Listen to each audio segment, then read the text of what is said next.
The Nissan 350Z was made from 2003 all the way until 2008. Along the way, many different variants came. You had the base model, the performance models, enthusiast model, touring models, track edition, and later the Grand Touring and Nismo models. While they all had similar power plants and transmissions available, you had the 3.5-liter V6. In the beginning, it made 286 horsepower, and at the end, it was just over 300 horsepower. And you had the 6-speed manual or the 5-speed automatic. So the cars weren't drastically different, but we do have some versions that are more desirable than others, and I want to talk about some of the different variants, what I think my top 3 variants are. And a couple notable mentions. First one being this anniversary edition right here. 1 year, they made roughly 1,000 of these, and it came with these anniversary wheels that were supposed to be just for this car, but they ended up coming later on the HR cars, which we see here. This is a base model HR. This is my other notable mention. The HR is very popular with enthusiasts. It's the stronger engine. It's high revving, HR for high rev. Revs to 7,500 RPM, responds better to bolt-ons and turbos and stuff like that. Without further ado, here are my top 3 variants of the 350Z. We got to start with an early car. We've got to start with a track edition because this was the first one that came out. We saw this in The Run, if you remember the movie, the short movie where they raced the 350Z through Prague. It was amazing. Fantastic movie. If you haven't seen it, go back and watch it. Hopefully it's been remastered. I don't know if it's actually been remastered. But the track edition. The track edition had the raised wheels, which you see there, the Brembo brakes. It still had the same VQ35DE, and you can identify the DE because it's a single intake. The later cars, the HRs, had the dual intakes. And in between those two, you have the rev up, which makes a little more horsepower, but drops a little bit on the torque. And that came with the 05 and 06 models. Here we have a beautiful sunset, Le Mans Sunset, which was the launch color for the 350Z. Beautiful car. This is what they used in The Run. So again, back to the track edition. The track edition, the raised wheels, the desirable raised wheels, the Brembo brakes. You have a chin spoiler, which really isn't visible.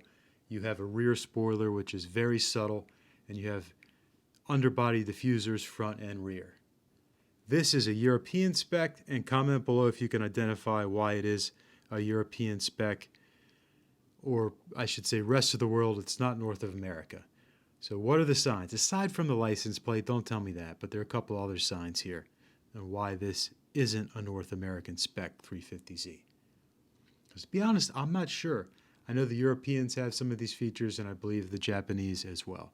So comment below if you know what those are.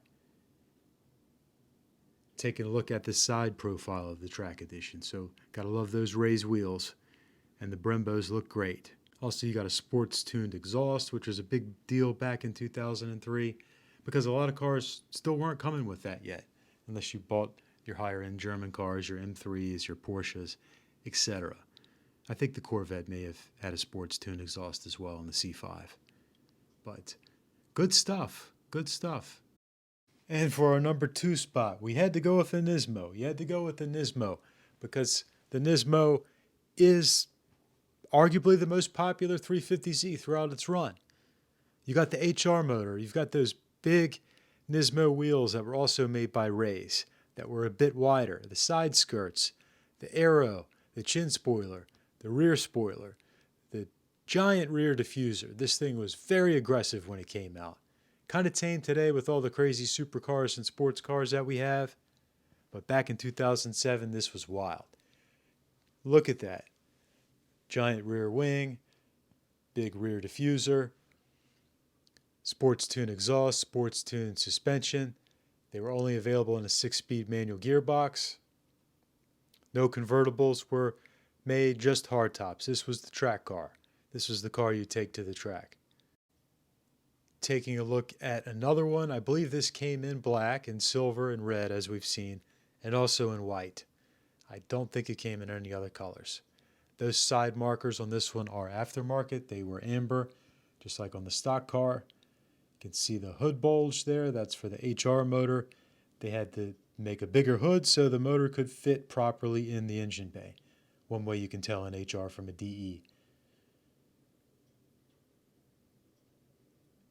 And inside you have a nice plaque. And I believe there were roughly 1,600 of these made, 1,603, 1,613. I've heard different numbers. It's definitely well under 2,000. And under the hood, HR, you have two intakes versus the DE with a single intake. The DE and the Rev Up had a single intake. 287 horsepower, 300 horsepower, and 306 horsepower here for the HR. Taking a look at a modified version. When I say modified, it has wheels. It may be lowered.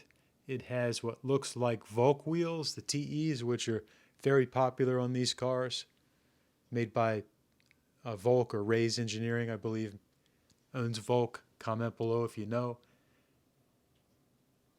Looks pretty menacing in black. And we have one that appears to be bone stock. This appears to be bone stock. It has the Nismo wheels. I believe these were the only wheels that had the best or the correct offset for this car. They don't look tucked under.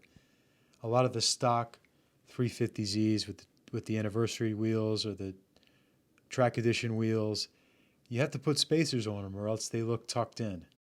And in the number one spot, if you guessed the Nismo 380 RS, you were correct. Japanese only market, they only made 300 of these cars. And there is hardly any information on them online. This car in particular is from Import Tuner magazine. It has different wheels and tires. It has Recaro seats and a few other things. But this car was all about the engine. They took the VQ35HR and stroked it to 3.8 liters, and it makes 350 plus naturally aspirated horsepower. You can see the engine cover is different. It has the red and black theme. You can see barely see 3.8 at the top and then RS below that. Very cool sounding too. You got to hear this thing. There's a guy on YouTube that has one of these cars. There's only like one guy that, put it this way, that's how rare this car is. There's literally only like one YouTuber with this car, and I cannot think of the name of his channel. So comment below if you know who I'm talking about. He has a white one. This is a shot from the rear. You can see the badging here, Fairlady Z, because it's a Japanese JDM market, Nismo, and then the RS below that. The diffuser is the same. The sports tuned exhaust is the same. The wheels and tires are the same as the standard Nismo, the Rays.